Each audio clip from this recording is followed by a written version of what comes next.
The first thing I noticed was that Rachel Mercer paused outside the restaurant like she was deciding whether to run, not in a dramatic way.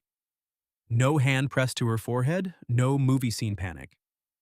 Just one small stop beneath the blue awning, her fingers tightening around the strap of her purse while people moved around her on the sidewalk. I saw her through the front window from the table I'd arrived at 20 minutes too early. That was my first mistake. My second was thinking I was prepared to see her again. My name is Daniel Price. I was 34 years old, single long enough that my mother had started saying things like, "I'm not worried, honey," which was her most worried voice. I worked as an audio producer for a local public radio station in Portland, which meant I spent most of my days making other people sound clear, confident, and worth listening to. Then I went home to an apartment where the loudest thing was my refrigerator kicking on. Rachel Mercer had been the girl I never had the courage to ask out in high school, not because she was mean, she wasn't. That was part of the problem. She was kind to everyone in a way that made you want to stand up straighter. She edited the yearbook, sang alto in choir, tutored freshmen in algebra, and once told our history teacher his toupee was having a brave morning, without getting detention because even he laughed. She had dark curls back then, quick eyes, and the kind of confidence that seemed effortless when you were 17 and didn't know confidence could be rented by the hour from youth, attention, and not yet having life sit on your chest. I had adored her from 3 rows back in English class, quietly, uselessly. She signed my yearbook, "Daniel, you're funnier than you let people know. Don't hide so much." I hid for another 16 years. Then, 2 weeks before that dinner, I got a message from her. "Daniel Price? Is this still you? It's Rachel Mercer. I heard your voice on a radio segment and thought, no way. But then you laughed, and I knew. I stared at that message so long my coffee went cold. We traded cautious little updates at first, jobs, cities, parents. The strange fact that our old high school had been turned into luxury condos, which felt illegal in a spiritual sense. Then she wrote, "Would it be weird if we got dinner sometime?" I typed. "Only if we wear Letterman jackets," she replied. I burned all evidence of high school fashion crimes. And just like that, I was 17 again, smiling at my phone like an idiot in the produce aisle. But now, watching her outside the restaurant, I realized she hadn't come carrying the same memory I had. She came carrying fear. Rachel stepped inside after another breath. The hostess pointed toward my table and she followed, smiling before she was close enough for me to see whether it was real. It wasn't. It was the kind of smile people use when they're bracing for impact. She had changed. Of course she had. We both had. Her face was fuller than the yearbook photo lodged in my memory. Her body was softer. Her curls were shorter now, tucked behind one ear with a silver clip. She wore a navy wrap dress and a tan cardigan, and she kept smoothing the cardigan down like it was armor. But her eyes were the same. That stopped me more than anything. Not because they looked young, they didn't. They looked like they had survived things. But they still held that quick intelligence, that little spark that used to appear right before she said something that made a whole room laugh. I stood too fast and bumped the table with my knee. The water glasses rattled. "Great," I said. "Very smooth." I wanted to establish dominance over the furniture. For 1 second, her smile became real. There she was. "Daniel Price?" she said, voice softer than I remembered. "Still funnier than you let people know." I don't think she understood what that did to me. I opened my arms because a handshake felt ridiculous after 16 years and a hug felt risky. She solved it by stepping in first. It was brief, polite. But I caught the scent of vanilla and rain on her hair, and something in my chest tightened like it had been waiting a very long time to remember her at arm's length. "You look good," I said. The words came out automatically, but they were true. She flinched anyway. Not much. Just enough. "Thanks," she said, sitting across from me. "You do too, very adult public radio man." I was going for mysterious and emotionally unavailable. "You missed. You look like you own a French press and apologize to dogs when you pass them. That's hurtful because it's documented." She laughed again, but it faded quickly. The waiter came by. We ordered wine because neither of us knew how to begin without a prop. She chose salmon, then changed to pasta, then apologized to the waiter for changing. Twice. When he left, she looked down at the folded napkin in her lap. "So," I said gently, "how nervous are we pretending not to be?" Her shoulders moved with a small breath. "Is it that obvious? I arrived 20 minutes early and have reorganized the sugar packets into what I'm calling a defensive formation." She glanced at them, and this time the laugh stayed a little longer. "I almost didn't come," she admitted. That sentence landed between us heavier than the silverware. I leaned back, giving her space. "Because of me?" "No," she swallowed. "Because of me." Outside, headlights slid across the window. Inside, the restaurant hummed with couples, birthday dinners, clinking plates, and that soft evening noise of people whose lives seemed easier from a distance. Rachel touched the rim of her water glass but didn't drink. "I know this is probably silly," she said. "Probably not." She looked at me then, really looked, like she was trying to decide whether I was safe enough for honesty. "I almost canceled 6 times. I'm glad you didn't. You might not be in about 30 seconds." That was when I stopped smiling. Not because I was annoyed, because I heard something underneath her voice I recognized from my own quiet apartment. Loneliness pretending to be a joke. "Rachel," I said, "you can tell me." Her mouth tightened. She glanced toward the door, and for a strange second I thought she might actually leave. Then she leaned closer so quietly I almost missed it. "I know I'm not the girl you wanted anymore." The words hit me harder than I expected. Not because they were true, because I realized she had rehearsed them. She had walked into that restaurant expecting me to compare her to a ghost, to sit across from her and politely mourn the 17-year-old girl I never really knew, while ignoring the woman who had been brave enough to show up. I looked at her hands twisting the napkin. I looked at the woman who had made me laugh in one sentence after 16 years. And I knew the next thing I said mattered more than any confession I'd never made in high school. So I reached across the table slowly enough that she could pull away. She didn't. I rested my hand over hers. "Rachel," I said, "I need to tell you something I should have told you a long time ago." Her eyes lifted to mine, cautious and wet around the edges. And for the first time all night, the restaurant seemed to go quiet. "I didn't want you because you were perfect," I said. Rachel blinked, like the sentence had come in a language she used to know but had forgotten. I kept my hand over hers light enough that it was a question, not a claim. "I wanted to know you because you were the only person in that building who seemed like she could see everybody. Not the popular version of them, not the useful version, the real person underneath." Her lips parted, but no words came. "In junior year," I said, "when my dad lost his job and I started wearing the same 2 hoodies every week, people noticed. They just pretended they didn't. You didn't say anything either, which I was grateful for, but one day I found a muffin in my locker." Her brows pulled together. "A blueberry muffin? With a note that said, 'Breakfast is not optional, Price.'" Her face changed. It was tiny at first, a flicker of memory lighting somewhere deep behind her eyes. "You knew that was me?" "I suspected. Then I saw you put one in Maria Delgado's locker the next week." Rachel looked down and a blush moved across her cheeks. "She had gym first period. Nobody should face rope climbing hungry." "That," I said, "is what I remembered." She tried to laugh, but it broke in the middle. I could see her fighting it. The urge to dismiss herself had become a reflex, like touching a bruise to see if it still hurt. "Daniel," she whispered, "you had a crush on a girl who looked like she belonged on a homecoming float." "I had a crush on a girl who used sarcasm as community service." That got me half a smile. "And yes," I added because honesty mattered, "I thought you were beautiful." I'm not going to rewrite history and pretend I was some enlightened teenage monk. Her eyes flicked up. "But you weren't beautiful instead of being kind," I said. "You were beautiful and kind.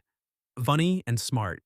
Confident and secretly leaving muffins in lockers like a carbohydrate-based guardian angel."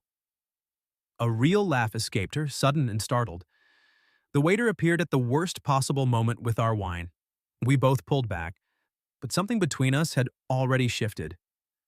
Rachel wiped quickly beneath one eye while he poured, and I pretended not to notice because sometimes mercy looks like giving someone a second to become composed. When he left, she took a sip too fast and coughed. "Oh, fantastic," she said. "Emotional breakdown with a wine chaser. I give it a 9, strong recovery." She shook her head, smiling at the table. "I forgot how easy you were. I've worked very hard at seeming approachable. It hides the neurosis." That smile faded into something softer. "I'm sorry," she said. "For what?" "For saying that. The girl you wanted." She looked embarrassed now. It sounded pathetic. It sounded hurt. She stared at me. I don't think people had answered her that way in a long time. Her fingers loosened around the napkin. "My ex-husband used to say things like that." I went still. Not visibly, I hoped. But inside something sharpened. "What things?" She looked toward the window. "Little things at first. Jokes. You know. Remember when you had cheekbones? Careful, that dress is brave." If I got upset, I was too sensitive. If I laughed it off, he took that as permission. I said nothing because I didn't trust my voice yet. Rachel gave a small shrug, the kind people use when they're trying to make cruelty sound ordinary. After my mom got sick, I gained weight. I was taking her to appointments, working full-time, eating whatever was fast, sleeping badly. Then, after she died, She pressed her lips together. I disappeared into myself for a while. "I'm sorry," I said. "She loved you, by the way." That surprised me. "Your mom?" "She remembered you from the talent show." "Oh no." "Oh yes." Rachel's mouth curved. "You played guitar and sang that terrible original song about time being a river. It was metaphorically ambitious. It rhymed sorrow with tomorrow 4 times. I was a pioneer." She said, "That boy has nervous hands but a sweet face." The image hit me unexpectedly. Rachel going home from school, mentioning me at dinner. Me existing in her house for 30 seconds long ago without knowing. The warmth of it hurt. "She sounds generous," I said. "She was." Rachel's eyes lowered. "After she passed, my marriage got worse. Or maybe I finally noticed how bad it had been. He didn't like sad Rachel. He didn't like tired Rachel. He really didn't like heavier Rachel." My jaw tightened. "He left?" I asked. "I did." There it was. Not just damage. Strength. Rachel said it quietly, but I heard the steel under it. "I packed 2 suitcases while he was at a conference and stayed with my cousin for 3 months. Got divorced, got therapy, got a better job, got a cat who hates everyone but me." That's an impressive resume. It doesn't feel impressive when I still spend 20 minutes in a parking lot convincing myself to go inside restaurants. It is impressive, especially because of that. She looked at me then, and I saw how tired she was of bracing. Our food arrived. We thanked the waiter. For a few minutes, we let eating rescue us from intensity. She tasted her pasta, closed her eyes, and made a sound of pure relief. "Okay," she said, "this may have been worth the emotional exposure. I chose this place entirely for the bread." "Smart man. You have no idea. I researched." "You researched the restaurant?" "I may have looked at menus for 40 minutes. Her fork paused. "Because of me?" "Because I wanted tonight to be good." The air changed again. Rachel studied me as if I were a locked door and she couldn't decide whether the key in her hand was real. "I don't know how to do this anymore," she admitted. "Eat pasta? Date? Be looked at? Believe somebody isn't just being nice." "I'm not just being nice." "No? No, I'm sometimes being awkward, occasionally strategic, but not just nice." She smiled, but her eyes searched mine. "Then what are you being?" I could have given her a safe answer. Friendly, open, curious. Instead, I thought about the 16 years I'd spent turning almost into never. I thought about her outside the restaurant, nearly choosing to vanish because some man had taught her that being seen was dangerous unless she looked exactly the way he preferred. "I'm being honest," I said. "And honestly, I'm sitting across from a woman I liked before I knew what to do with liking someone. And I'm finding out I still like her." Rachel stopped moving. A flush rose in her face again, but this one was different. Not shame. Not quite hope either. Something more fragile. "Daniel." You don't have to respond to that tonight, I said quickly. You don't owe me anything. I just didn't want you sitting here thinking I was disappointed. Her eyes shone. And are you? She asked. The question was barely audible. I set down my fork. No, I said. Not even a little. For a moment, she looked like she might cry again. Then she picked up a piece of bread, pointed it at me, and said, If you make me sob in public before dessert, I'm never forgiving you. Relief moved through me so fast I laughed. Understood. And Daniel? Yeah? She took a breath, still nervous, still guarded, but no longer halfway out the door. I'm glad I came. I smiled at her across the small table. So am I. And for the first time that night, Rachel didn't look like she was waiting to be rejected. She looked like she was wondering if she might be wanted. By dessert, Rachel had stopped apologizing to the waiter. It sounds like a small thing. Maybe it was, but I noticed the first time he asked if we needed anything, and she simply said, More coffee, please, without adding sorry before or after. Then she noticed me noticing. What? She asked. Nothing. That is the face of a man with commentary. I was admiring your growth. My what? You requested coffee without acting like you'd personally inconvenienced the nation. She stared at me for half a second, then laughed into her napkin. Oh no, you're observant. It's my one dangerous quality. Your one? I also parallel park well under pressure. Careful, she said. A woman can only handle so much. There was color in her cheeks now. Her shoulders had lowered. The cardigan she'd been clutching like a life raft hung open, forgotten. Every so often she still glanced away when I looked at her too long, but she always came back. And every time she did, I felt something in me answer. Not the old high school crush exactly. That had been sweet, embarrassing, and mostly imaginary. This was different. Heavier, realer.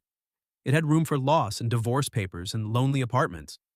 It had room for laughter over tiramisu and the way her eyes softened when she talked about her cat, Biscuit, who apparently had the moral code of a tiny landlord. I should warn you, she said, stirring sugar into her coffee. Biscuit doesn't approve of men. Reasonable. She hissed at the plumber for 40 minutes. What did the plumber do? Existed with a wrench. Classic mistake. Rachel smiled, then looked down into her cup. She did like my mother, though. Mom used to sit in the recliner with Biscuit on her lap and tell her all the neighborhood gossip. What kind of gossip? Oh, serious scandals. Who put recycling in the wrong bin? Whose hydrangeas were underperforming? Portland crime drama? Exactly. Her smile trembled at the edge. Not breaking, just remembering. I wanted to reach for her hand again, but I didn't. I was learning the rhythm of her. When closeness helped. When space was kinder. She would have liked tonight, Rachel said quietly. Your mom? She worried about me after the divorce. Even when she was sick, she'd say, Don't let him be the last man who gets to know you. I felt that sentence settle in my chest. She sounds wise. She was nosy. Rachel wiped at one eye, smiling. But yes. The check came. I took it before it touched the table. Rachel immediately reached for her purse. Daniel, no, we can split. We can, I said. But I asked you here. You did not. I asked if dinner would be weird. And I said Letterman jackets. That counts as courtship. She gave me a look. You can't pay just because I had a vulnerable moment. I'm paying because I want to. Also because I have public radio wealth. That is not a thing. It's mostly tote bags. She hesitated, then slowly let go of her purse. Fine, but I'm buying coffee next time. Next time. Neither of us moved for a beat. The words hung there unplanned and glowing. Rachel noticed them too. Her eyes widened slightly, like she'd stepped onto ice and heard it hold. Unless, she said quickly, there isn't a next time. I didn't mean to assume. I'd like there to be a next time. Her fingers curled around her coffee cup. You would? Yes? Even after all this? Especially after all this. That got through, I saw it. She didn't smile right away. First, she looked down, breathing carefully as if some locked room inside her had opened and she wasn't sure whether to enter. Then she said, I have to be honest with you too. Okay, I'm not always like this. Nervous? Functional. She gave a faint laugh. Some days I'm fine. Really fine. I make jokes at meetings. I cook. I go to yoga and only compare myself to 3 people instead of everyone.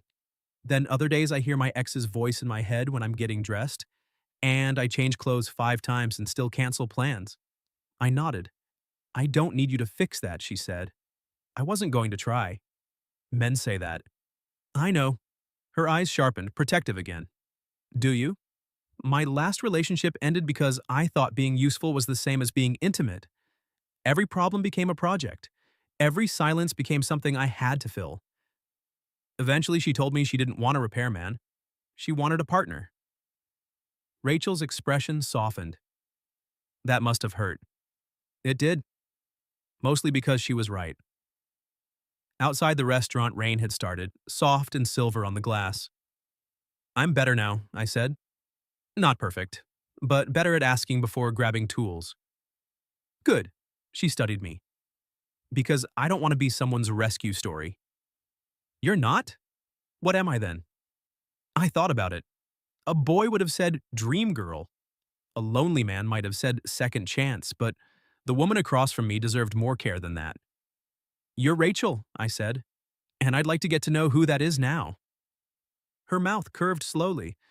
That was a very public radio answer. Warm, sincere, slightly overproduced? Exactly. We left the restaurant just after 9. The rain had turned the sidewalk glossy. I opened my umbrella and Rachel stepped beneath it beside me, careful not to touch too much.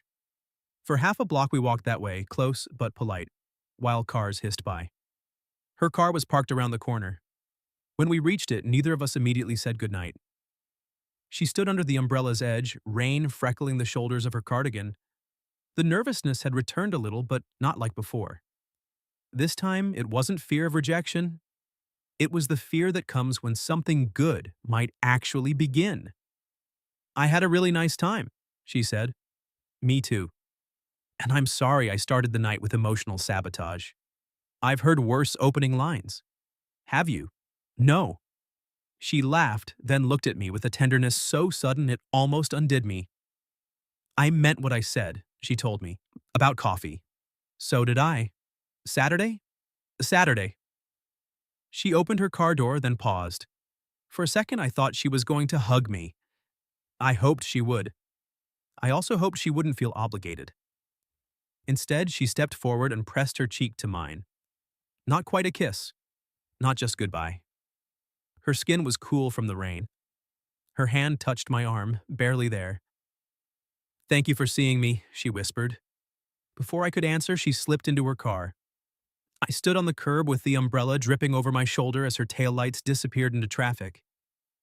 And I knew, with a certainty that scared me, that I didn't want to go back to my life exactly as it had been.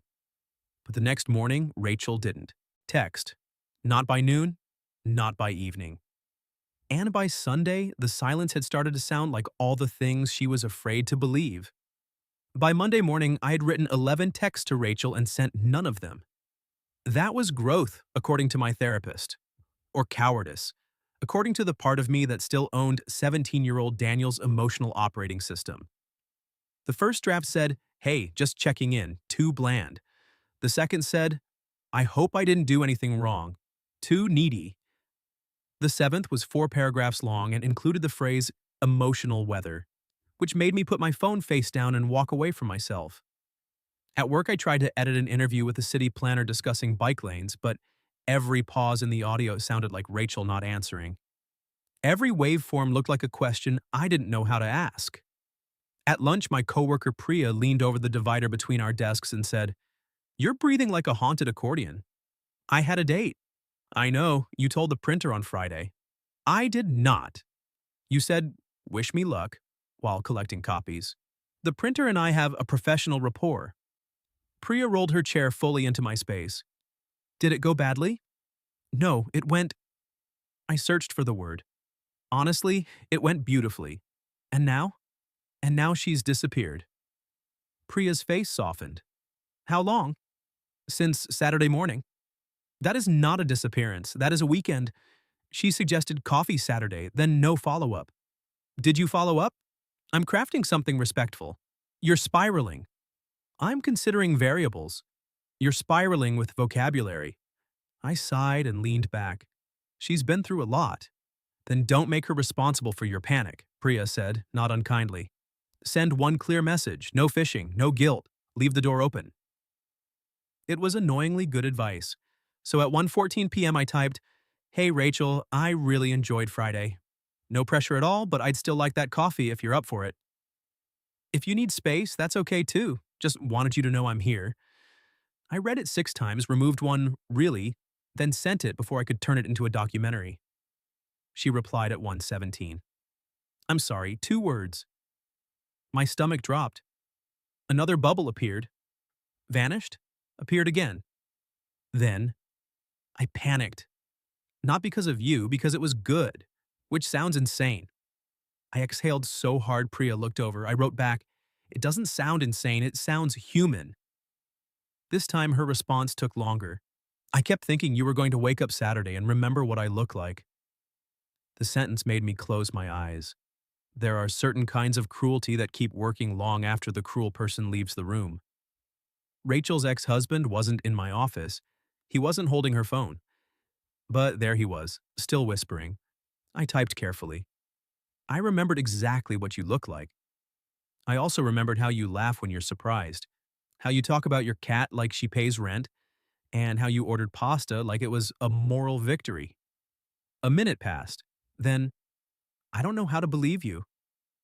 I stared at that for a long time. Finally, I wrote, You don't have to believe everything at once. Maybe just let me keep showing up and you can decide slowly. Her answer came after 5 minutes. Coffee Saturday. 10? There's a place on Alder with good cinnamon rolls. I smiled so hard my face hurt. Saturday 10. I'll be the man apologizing to dogs. She sent back a laughing emoji. It was the smallest possible bridge. I treated it like architecture. Saturday arrived with weak sunshine and the smell of wet pavement. I got to the cafe 10 minutes early instead of 20, which I considered a personal triumph. Rachel arrived 3 minutes late, flushed from walking, wearing jeans, ankle boots, and a green sweater that made her eyes look warmer. She stopped when she saw me, and for a second that old, guarded look crossed her face. Then I smiled. Not too big. Not like I was trying to prove something. Just glad. Hi, I said. Her shoulders loosened. Hi. We ordered coffee and cinnamon rolls the size of hubcaps. She insisted on paying, holding up one hand when I reached for my wallet. Don't test me, Price. I've been rehearsing this assertiveness all morning. I stepped back. I fear you. Good. We sat near the window. For the first half hour, we talked about safe things, work, terrible landlords, the fact that neither of us understood modern slang anymore. Then Rachel pulled apart a piece of cinnamon roll and said, I told my cousin about you. That sounds ominous.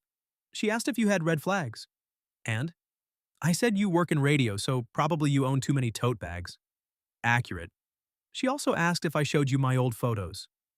I went still in the careful way people do when they don't want to scare a bird. Did you? No. Rachel looked out the window. I almost did. Friday night. I almost pulled up a picture from senior year and said, See? This is who I used to be. Like I needed to provide evidence for why you ever liked me. My chest ached. You don't owe me evidence. I know that here. She tapped her temple. The rest of me is catching up. A group of college students came in laughing, all bright jackets and easy limbs. Rachel watched them for a moment, not bitterly, more like someone looking across a river. I used to think becoming invisible would be the worst thing, she said. Then I got older and realized being visible to the wrong person is worse. I didn't answer right away. Then I said, Can I tell you something selfish? That depends how selfish. I'm glad I didn't date you in high school. Her eyebrows shot up. Wow, bold turn. I mean it. I wrapped both hands around my coffee. I would have ruined it. You don't know that. I do. I was scared of everything. I would have put you on a pedestal and then resented you for being human. Or I would have been so grateful you liked me that I'd agree with every opinion you had until you got bored or concerned. She laughed softly. Concerned is likely. I'm not saying timing fixes everything, but maybe now I can see you better. Not as a fantasy, not as a girl from a yearbook, as you. Rachel looked at me for a long time. Then, with a steadiness that seemed to surprise her too, she said, I want that. My heart kicked. I want to be seen as I am, she continued, but I'm scared you'll get tired of reassuring me. I might not always know the right words, I said, and I can't be the only place you put that fear. But I don't think reassurance is a burden when it's honest. Her eyes glistened. You say things like, you've had time to edit them. I do better in drafts. I'm messy in real time. Good, I said. I'm trying to date a person, not a press release. She laughed, and the sound felt like sunlight finally reaching the table. After coffee, we walked through a nearby bookstore. Rachel moved slowly through the fiction aisles, touching spines, recommending novels with passionate little summaries that made three strangers nearby start listening. There she was again. Not the old Rachel, not the new Rachel, but the whole of her. Animated, smart, funny, alive. When we reached the poetry shelf, she pulled down a thin blue book and handed it to me. My mom loved this one. I opened it. On the first page was a poem about learning to inhabit the body after grief. Rachel watched my face as I read. I hated my body for surviving things my life didn't, she said quietly. I closed the book gently. Outside, the sky had darkened. Rachel, I said, may I hug you? Her breath caught at the question. Then she nodded. So I did. Slowly, carefully, in the poetry aisle of a bookstore that smelled like paper and rain. At first, she held herself stiffly, like she didn't know where to put her trust. Then her forehead rested against my shoulder, and she let out a breath so deep it felt years old. I'm trying, she whispered. I know. When she pulled back, there were tears on her cheeks, but she was smiling. And then her phone rang. She glanced at the screen. The smile vanished. I didn't need to ask who it was. Her hand trembled once before she silenced the call, but the name had already lit up between us like a match. Evan. Rachel stared at the dark screen like it had bitten her. For a moment, the bookstore disappeared around us. The rain, the shelves, the poetry book in her hand, everything narrowed to that name. Evan, her ex-husband. You don't have to tell me, I said quietly. She gave a shaky laugh with no humor in it. That's the thing. I feel like I do, like if I don't explain myself fast enough, someone gets angry. I'm not angry. I know. She swallowed. My body doesn't. The phone buzzed again, not a call this time, a message. Rachel looked at it before she could stop herself. Her face went pale. I didn't read it, I looked at her. He heard I was out, she said. A mutual friend saw us at dinner. My stomach tightened. What did he say? She held the phone toward me, then pulled it back. No, I don't want his words in your head too. That was when I knew she was stronger than she felt. Not because she wasn't scared. She was. Her hand trembled. Her breathing had gone shallow. But even scared, she was choosing what poison not to pass along. What do you want to do? I asked. She blinked. Such a simple question. Such an unfamiliar one. I want... She looked down at the phone. I want to not answer. Then don't. He'll keep texting. Then silence him. He'll say I'm being dramatic. You're allowed to be dramatic in defense of your peace. A tiny, stunned smile crossed her face. That sounds like something embroidered on a pillow by an angry therapist. I'd buy it. The phone buzzed again. Rachel closed her eyes, then, with slow, deliberate movements, she opened the contact, blocked the number, and set the phone face down on a shelf between a cookbook and a guide to birdwatching. For a second, she just stared at it. Then she covered her mouth. I did it, she whispered. You did. I know it's small. No, I said, it isn't. She turned toward me and the tears came fast. Not pretty, not cinematic, but real. I asked again before touching her, and when she nodded, I wrapped my arms around her in that quiet aisle. This time she didn't stiffen. This time, she held on.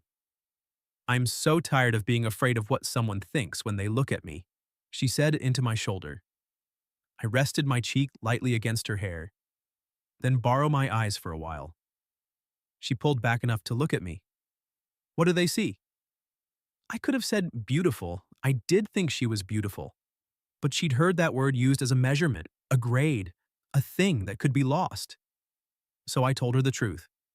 They see the woman who came to dinner even though she wanted to run. The woman who left a bad marriage. The woman who remembers her mother through poems and cinnamon rolls. The woman who just blocked a man who taught her to shrink. Her face crumpled. And yes, I said, smiling softly, they also see a woman in a green sweater who is making it very difficult for me to behave casually. A laugh broke through her tears. There you are, I said. She wiped her cheeks. I'm a disaster. You're Rachel. For once, she didn't argue. We didn't kiss that day. We didn't need to. I walked her to her car, and before she got in, she took my hand in both of hers. I still don't fully believe you, she said. I know, but I want to. That's enough. She nodded, like she was making a promise to herself more than to me. And then she lifted my hand and kissed my knuckles so gently I felt it for the rest of the night. 6 months later, Rachel stood in front of my bathroom mirror wearing a red dress and a look of absolute suspicion. No, she said. I leaned against the doorframe. No what? No to your face. I haven't made a face. You made the face. What face? The Daniel Price soft-eyed face. It's dangerous and biased. It's also correct. She turned back to the mirror, smoothing the dress over her hips. Her hands paused there, where they used to tighten with shame. We were going to Priya's wedding. It would be the first time Rachel met most of my friends. She had tried on 3 outfits, gone quiet twice, and once sat on the edge of the tub breathing through a memory that wasn't really in the room. I had not fixed it. I had sat beside her and asked what she needed. That was our way now. Some days she needed words. Some days space.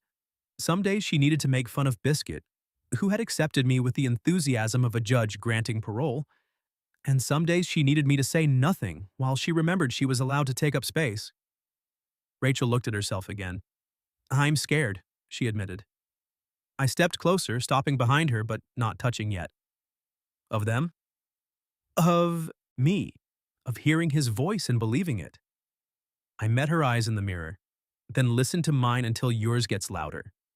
Her lips trembled. What does yours say? I smiled.